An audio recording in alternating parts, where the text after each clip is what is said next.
maker of my soul, the lifter of my head. Only you, the one who breaks my chains and wipes away my sins. With you. Shalom, Bapak Ibu yang kekasih di dalam Tuhan Yesus Kristus. Kita berbahagia pada saat pagi ini masih diberikan kesempatan untuk kembali kita merayakan kenaikan Tuhan Yesus. Walaupun dengan keadaan situasi kondisi pandemi saat ini, tetapi tidak mengurangi kuasa Tuhan, tidak mengurangi karya Tuhan, tidak mengurangi kasih Tuhan di dalam setiap kehidupan kita di hari-hari yang kita lalui. Puji nama Tuhan Bapak Ibu yang kekasih di dalam Tuhan Yesus Kristus. Saat ini kita akan sama-sama untuk menerima renungan kebenaran firman Allah yang saya berikan tema sama seperti kita merayakan hari ini, yaitu kenaikan Tuhan Yesus. Pembacaan kita pada saat hari ini terambil di dalam Lukas pasal yang ke-24. Lukas pasal yang ke-24 ayat 50 sampai dengan ayat yang ke-53. Bapak Ibu bisa buka di rumah. Di dalam Lukas pasal 24 ayat 50 sampai ayat 53 dikatakan, saya akan baca ayat 50 sampai ayat 53. Lalu Yesus membawa mereka keluar kota sampai dekat Betania. Di situ ia mengangkat tangannya dan memberkati mereka. Dan ketika ia sedang memberkati mereka, ia berpisah dari mereka dan terangkat ke surga. Mereka sujud menyembah kepadanya, lalu mereka pulang ke Yerusalem dengan sangat bersukacita. Mereka senantiasa berada dalam bait Allah dan memuliakan Allah. Amin. Pembacaan kita pada saat ini mengenai kenaikan Tuhan Yesus. Berbicara tentang kenaikan Tuhan Yesus berarti ada terjadinya perpisahan. Kalau kita berbicara tentang perpisahan, saudara, pastinya tidak enak. Yang namanya berpisah itu pastinya tidak enak. Terlebih jika perpisahan itu dengan orang yang sangat kita kasihi, dengan orang yang setiap hari ada bersama-sama dengan kita. Pasti merupakan suatu perpisahan yang sangat menyedihkan, yang sangat membekas dan sukar untuk kita lupakan. Tetapi di sini kita melihat di dalam ayat pembacaan kita bahwa sangatlah berbeda dengan yang dialami oleh murid-murid Yesus pada waktu itu. Saat mereka terpisah dan Yesus terangkat ke surga, dalam pembacaan kita di dalam ayat 52, kalau Bapak Ibu perhatikan tadi, dan ayat 53, di situ murid-murid Yesus memiliki perubahan yang luar biasa dikatakan. Mereka tidak ada kesedihan, tetapi sebaliknya mereka sujud menyembah kepadanya. Lalu mereka pulang ke Yerusalem dengan bersukacita. Dan dikatakan lagi apa? Senantiasa ada di bait Allah untuk memuliakan Allah. Kalau kita melihat dalam ayat ini tidak ada gambaran kesedihan dari murid-murid Yesus. Kalau kita lihat ayat ini nggak ada sama sekali bahwa murid-murid Yesus itu pulang dengan hati yang sedih, pulang dengan hati yang rasanya hampa dan kosong, tidak ada. Padahal kalau kita perhatikan di dalam ayat-ayat sebelumnya, saat Yesus menyatakan bahwa ia harus meninggalkan mereka, di dalam pasal-pasal sebelumnya atau ayat-ayat sebelumnya itu ada dikatakan ya. Di situ mereka berbeda sekali. Mereka kelihatan sedih. Mereka seolah-olah bingung Yesus mau kemana. Bahkan mereka juga ada rasa kekhawatiran, ada rasa ketakutan saat Yesus menyatakan bahwa dia saatnya nanti dia tidak bersama-sama dengan murid-muridnya. Perlu di sini kita perhatikan dengan baik Bapak Ibu. Mengapa murid-murid Yesus itu tidak mengalami kesedihan? tidak mengalami kebingungan, tidak mengalami keresahan saat Yesus menyampaikan, saat Yesus naik ke surga. Tidak ada rasa sedih di dalam dirinya. Kalau kita lihat di dalam Lukas, pembacaan Lukas pasal 24 ayat 50 sampai 53 tadi. Karena apa? Karena pada saat Yesus mati dan bangkit, dan selama Yesus bangkit itu dia menampakkan diri kepada murid-muridnya selama 40 hari. Dan di dalam pertemuannya dengan murid-muridnya, kalau kita perhatikan di dalam ayat yang ke-45, di ayat sebelumnya di dalam Lukas pasal 24 itu dikatakan bahwa Yesus membuka pikiran murid-muridnya. Dikatakan apa? Lalu ia membuka pikiran mereka sehingga mereka mengerti tentang kitab suci. Itu di dalam ayat 45, saudara. Yesus membuka pikiran murid-muridnya bahwa ia harus mati, ia harus bangkit, dan ia harus naik ke surga. Yang tujuannya adalah untuk menggenapi nubuatan para nabi, dan karena tugasnya di bumi telah selesai. Jadi Yesus menggenapi kebenaran firman yang telah disampaikan oleh para nabi-nabi pada waktu itu. Dan juga karena tugasnya di bumi telah selesai, maka Yesus harus naik ke surga. Dan akhirnya murid-muridnya pun memahami apa yang menjadi maksud dari perkataan Yesus itu. Sehingga mereka mengerti bahwa Yesus adalah benar-benar anak Allah yang berasal dari surga. Dan dia pun harus kembali ke surga.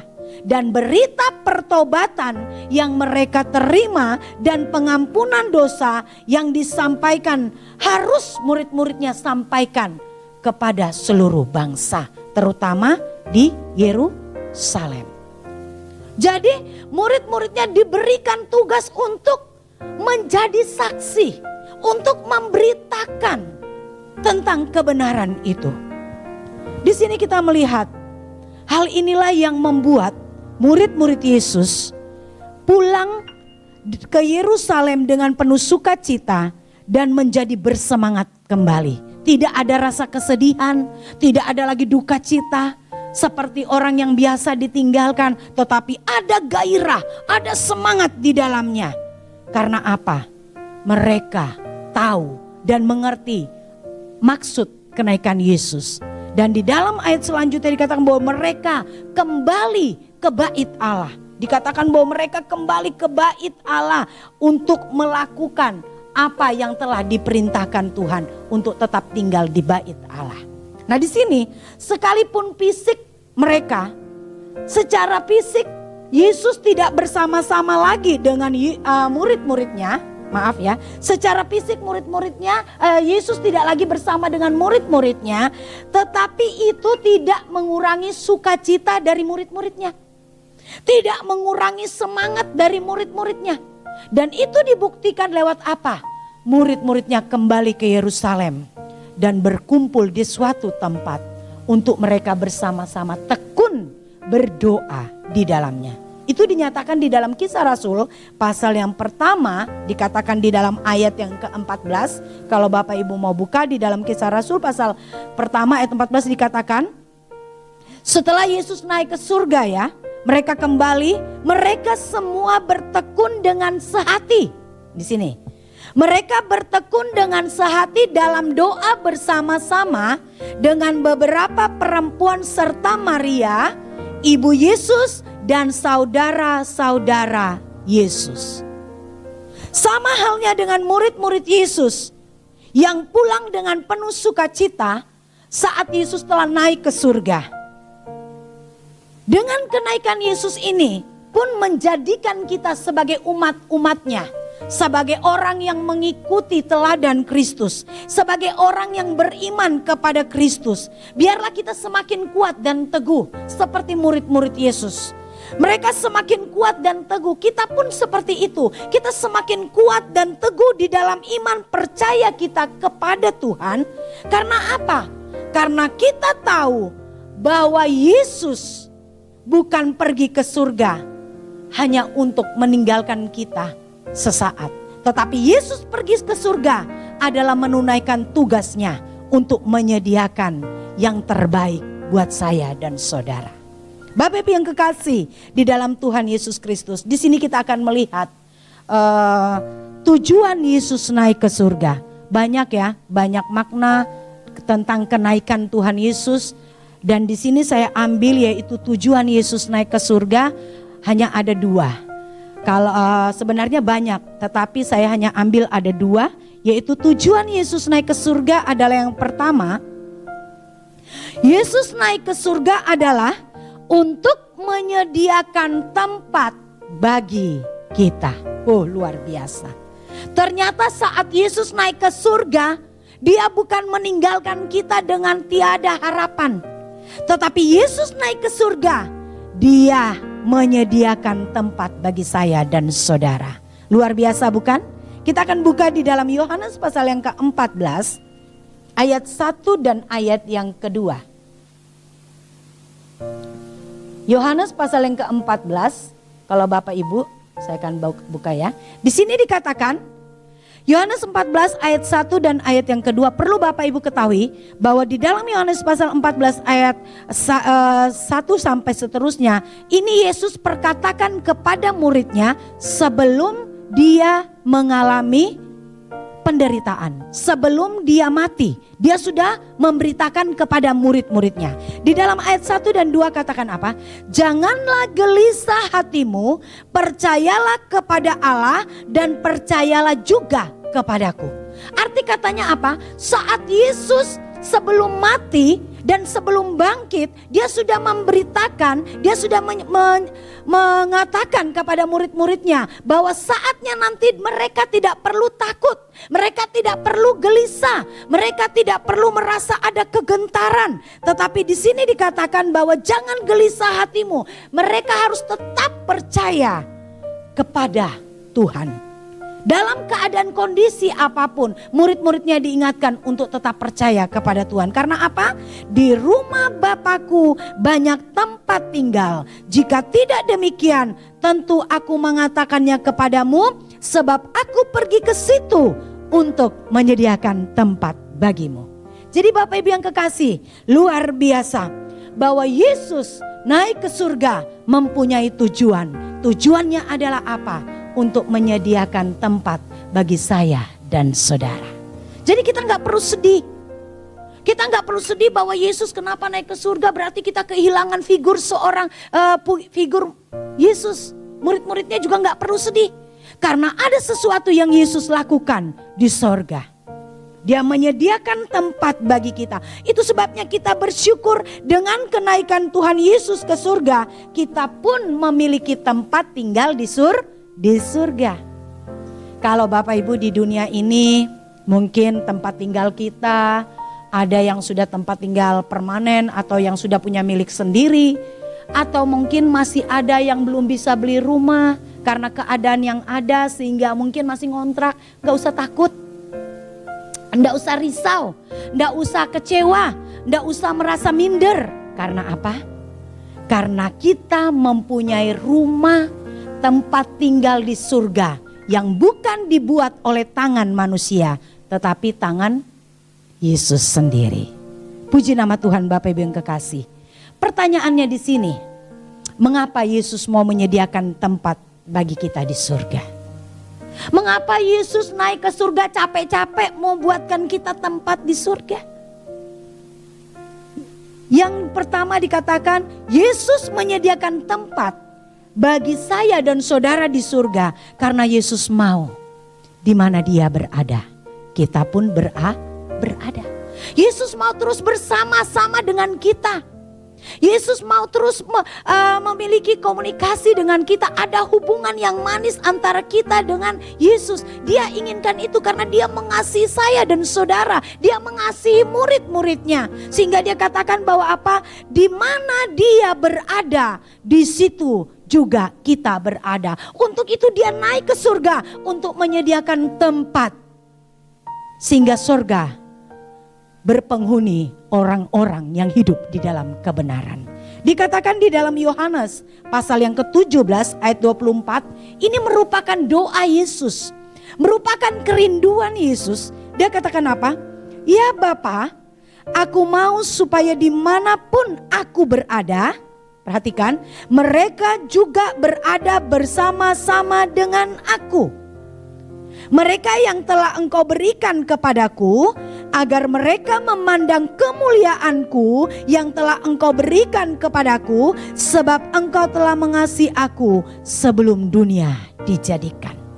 Jadi tujuan Yesus menyediakan tempat bagi saya dan saudara agar kita boleh bersama-sama dengan Dia. Yesus mau kita boleh bersama-sama dengan Dia. Kita memandang kemuliaannya, kita mengagungkan Dia, kita memuji kebesarannya, dan kita bersama-sama dengan Dia memerintah di kekekalan nanti. Ini yang pertama. Kenapa Yesus menyediakan tempat? Mengapa Yesus mau menyediakan tempat bagi saya dan saudara? Yang kedua, Yesus menyediakan tempat bagi saya dan saudara adalah karena apa? Karena tempat tinggal kita bukanlah di bumi ini. Di bumi ini kita hanya numpang. Di bumi ini kita hanya sebagai perantau. Tetapi tempat tinggal kita yang sebenarnya ada di kekekalan, yaitu ada di surga. Filipi pasal 3 ayat 20 sudah tidak asing lagi, katakan apa? Karena kewargaan kita adalah di dalam surga, dan dari situ juga kita menantikan Tuhan Yesus Kristus sebagai juru selamat. Jadi Yesus menyediakan tempat di surga. Karena apa? Karena Dia tahu bahwa tempat tinggal kita yang sebenarnya bukan di bumi. Banyak orang merasa betah tinggal di bumi. Banyak orang yang senang tinggal di bumi, menikmati segala sesuatunya. Padahal kita tidak sadar bahwa di bumi ini kita hanya numpang. Jadi kalau kita mengalami kesukaran, kita mengalami kesulitan, kita mengalami penderitaan, kita mengalami ketidakenakan di bumi ini, itu normal. Karena apa? Karena tempat kita bukan di sini. Kita hanya numpang. Tempat kita yang sebenarnya, di mana tidak ada ratap, tidak ada tangis, tidak ada kesulitan, tidak ada apapun, yaitu di surga. Makanya kita harus sama-sama berjuang untuk menempati rumah kita yang ada di surga. Itu. Jadi mengapa Yesus menyediakan tempat bagi kita? Yang pertama karena Dia mau bersama-sama dengan kita. Dan yang kedua karena rumah kita. Karena kita, tempat tinggal kita bukan di bumi, tetapi tempat tinggal kita adalah di surga. Yang kedua, tujuan Yesus naik ke surga adalah apa? Untuk menjemput kita kembali. Ini. Tujuan Yesus naik ke surga bukan Dia hanya asal naik, menyediakan tempat, Dia sudah enak-enak santai kayak di pantai. Tetapi di sini tujuannya Dia naik ke surga, Dia akan turun kembali menjemput saya dan saudara. Dalam Yohanes 14, kalau kita buka kembali dalam pembacaan Yohanes 14 tadi ya, ayat yang ketiga katakan apa? Dan apabila aku telah pergi ke situ, arti katanya ke surga, dan telah menyediakan tempat bagimu. Di sini dikatakan apa? Aku akan datang kembali dan membawa kamu ke tempatku, supaya tempat di mana aku berada, kamu pun, aku pun, Bapak Ibu pun ada bersama-sama di sini. Dan kata-kata ini pun dikuatkan, diteguhkan di dalam Kisah Rasul pasal yang pertama. Dikatakan juga kembali, Kisah Rasul pasal pertama ayat 11 kalau Bapak Ibu baca. Di situ dikatakan apa? Kita buka ya lebih baik. Kisah Rasul yang pertama ayat yang saya akan bacakan ayat 10 dulu.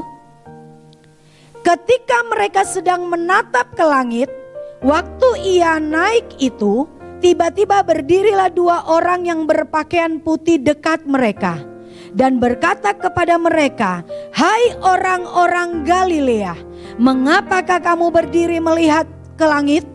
Yesus ini yang terangkat ke surga, meninggalkan kamu, akan datang kembali dengan cara yang sama seperti kamu melihat dia naik ke surga.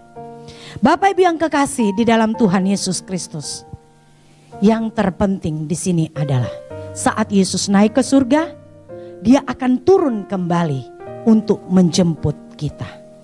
Karena surga adalah rumah abadi kita atau tempat kekal kita.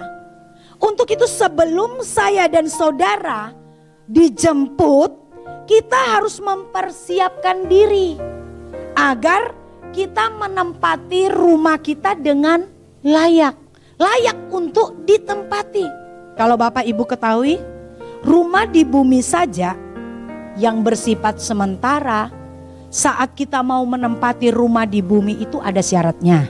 Contohnya, kalau orang ingin membeli rumah, setidak-tidaknya kalau dia tidak membeli dengan kontan, dia harus membeli dengan cara kredit. Tetapi kredit pun bukan upek-upek, oh saya mau kredit, langsung tempati rumah itu. Tidak, dia harus ngapain dulu? Dia harus mengurus persyaratannya, dia harus membayar DP-nya dulu. Dan akhirnya dia membayar mungkin cicilan lagi, baru dia bisa menempati rumah itu. Atau mungkin bukan orang yang membeli rumah, tetapi orang yang ngontrak. Orang yang ngontrak pun gak asal kucuk-kucuk. Pak, Bu, saya ngontrak rumah ya. Ngontrak rumah ibu bapak. Langsung masuk, bawa keluarganya masuk di dalam. Tidak seperti itu. Ada persyaratannya. Persyaratannya apa?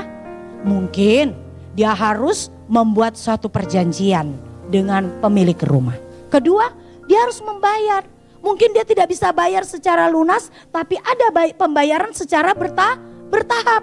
Supaya dia bisa masuk dengan nyaman dan tinggal di rumah kontrakan itu. Itu rumah di bumi, saudara. Rumah di bumi di mana rumah yang sementara, yang akan kita tinggalkan. Nah, terlebih rumah kita yang di surga, yang akan kita tempati bukan 1 tahun atau 2 tahun.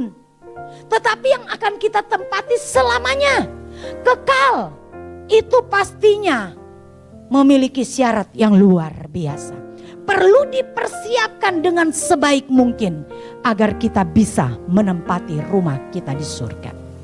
Jangan kita takut bahwa sebanyak ini nanti orang yang terselamatkan bagaimana, cukup gak surga? Cukup. Karena dikatakan di dalam Yohanes tadi, di rumahku di surga nanti banyak tempat tinggal. Tuhan menyediakan banyak tempat tinggal.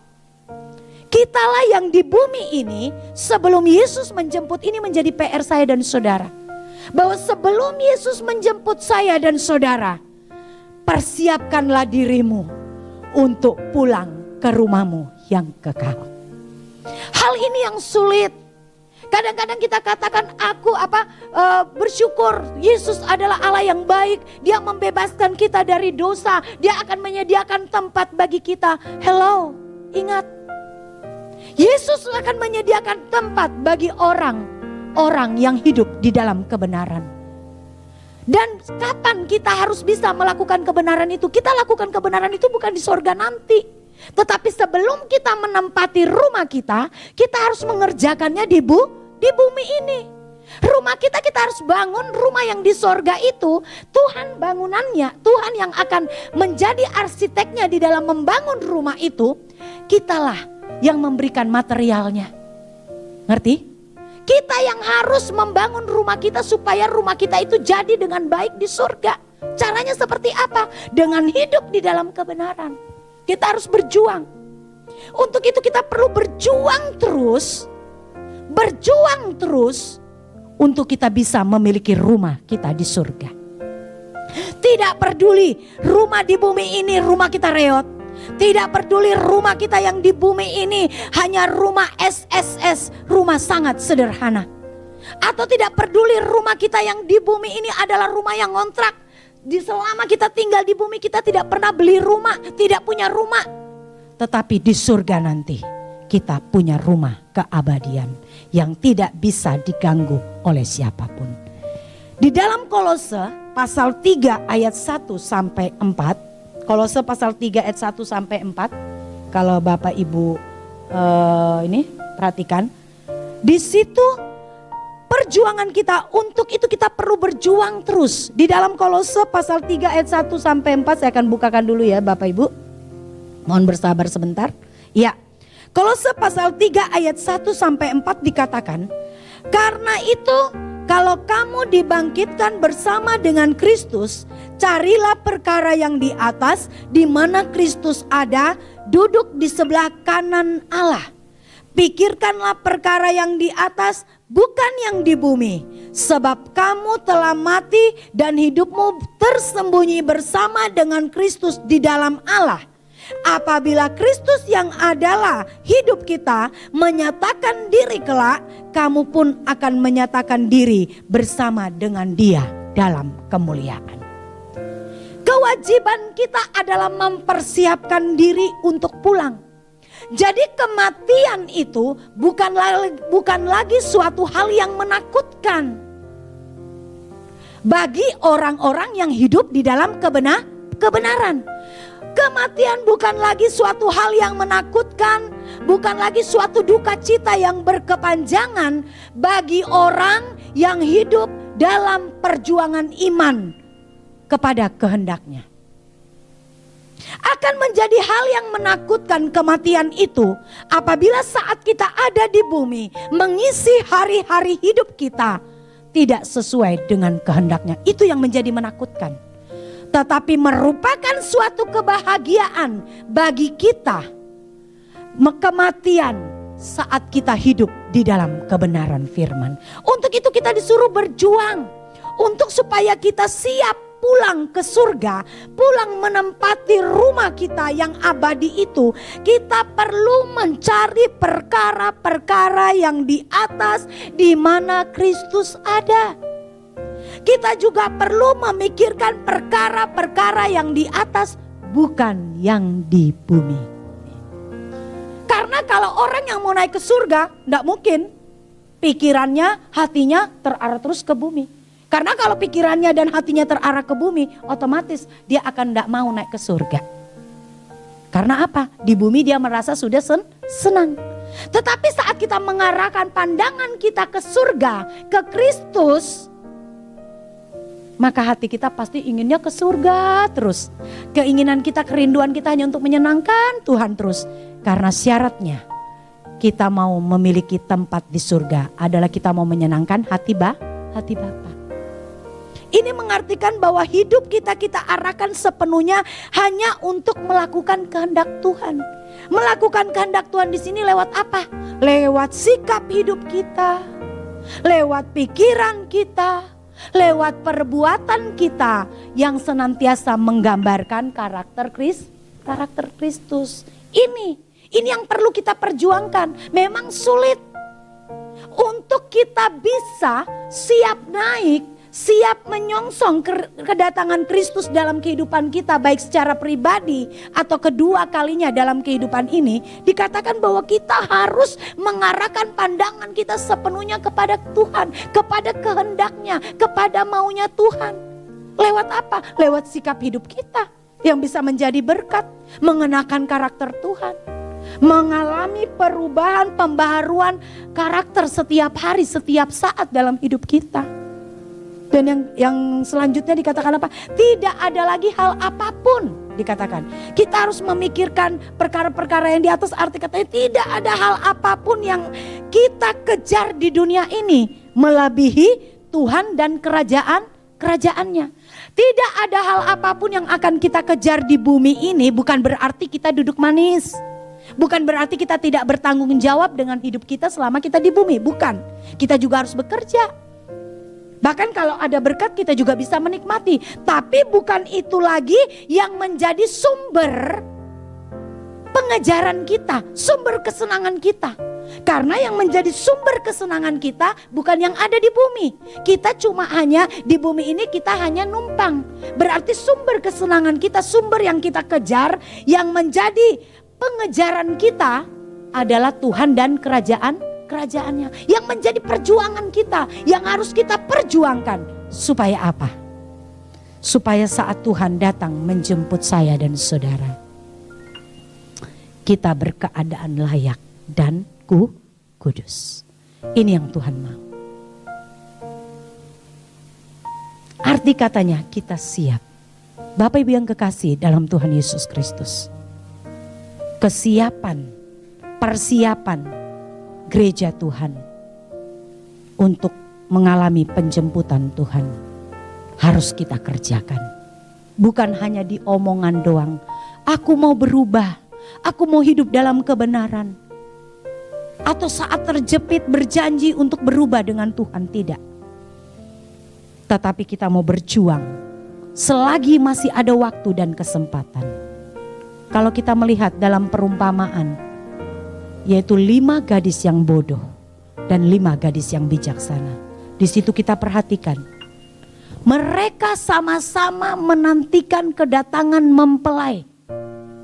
Mereka juga sama-sama punya pelita dan minyak. Saat mereka menantikan mempelai datang, ternyata mempelai datang mereka tidak tahu jam berapa datang. Karena mereka datang menunggu dan menunggu sampai belum datang-datang, akhirnya ke-10 wanita ini tertidur. Tetapi saat tengah malam ada suara katakan, mempelai datang, songsonglah dia. 10 gadis ini kemudian bangun.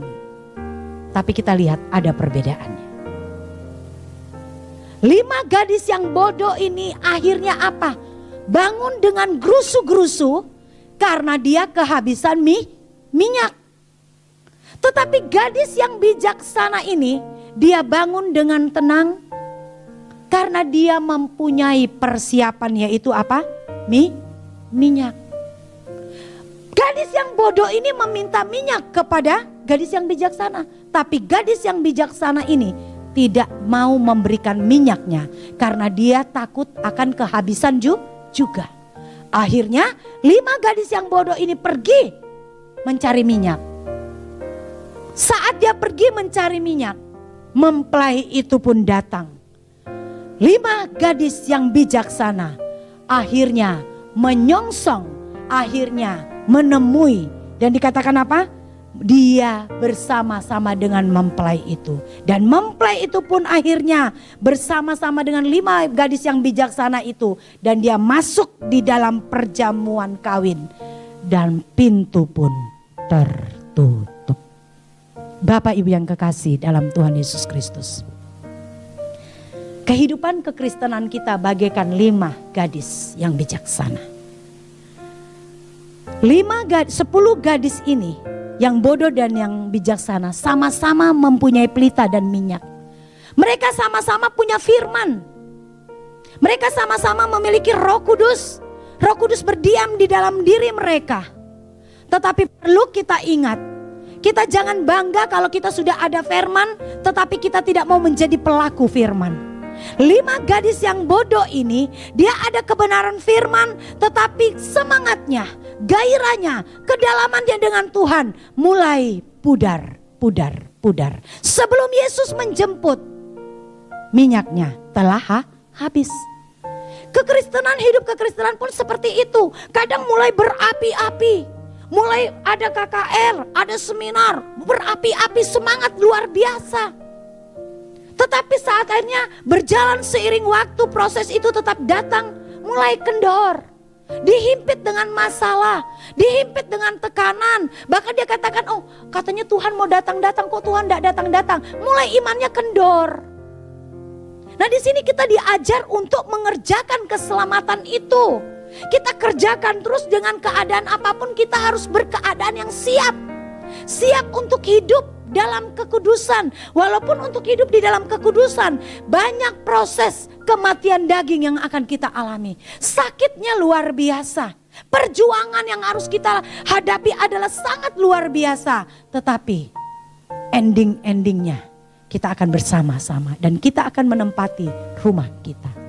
Bapak Ibu yang kekasih dalam Tuhan Yesus Kristus, sebagai orang yang percaya kepada Tuhan, di sini menjadi kuncinya bahwa kita telah menerima anugerah keselamatan lewat kenaikan Kristus akan membuat kita semakin teguh, di dalam perjuangan iman kita. Lewat kenaikan Kristus bukan membuat kita menjadi lemah, bukan membuat kita menjadi putus asa, tetapi kita juga mau semakin teguh di dalam iman kita. Teguh di dalam iman kita berarti kita tidak boleh goyah, kita tidak boleh terhimpit dengan tekanan apapun sehingga membuat kita lemah. Karena apa? Kenaikan Kristus memberikan pengharapan akan hidup kekal. Dan yang kedua, kesimpulannya adalah apa? Terus berjaga-jaga. Terus berjaga-jaga dan terus berjuang untuk hidup kudus dan berkenan kepadanya. Dan yang terakhir, karena hanya orang yang hidupnya kudus, ini perhatikan, hanya orang yang hidupnya kudus yang akan berhak menempati rumahnya di surga. Nah, saat ini mari Bapak Ibu yang kekasih dalam Tuhan Yesus Kristus, lewat kenaikan Kristus kita diingatkan untuk hari-hari hidup kita berkemas-kemaslah untuk pulang ke rumah Bapa. Jangan sayang tinggalkan dunia ini, tapi berkemas. Berkemas artinya kita berjuang mempersiapkan untuk kita tinggal di rumah kita yang kekal. Amin. Puji nama Tuhan. Bapak Ibu yang kekasih dalam Tuhan Yesus Kristus, Tuhan Yesus memberkati kita semua yang ada. Selamat merayakan kenaikan Tuhan Yesus. Shalom.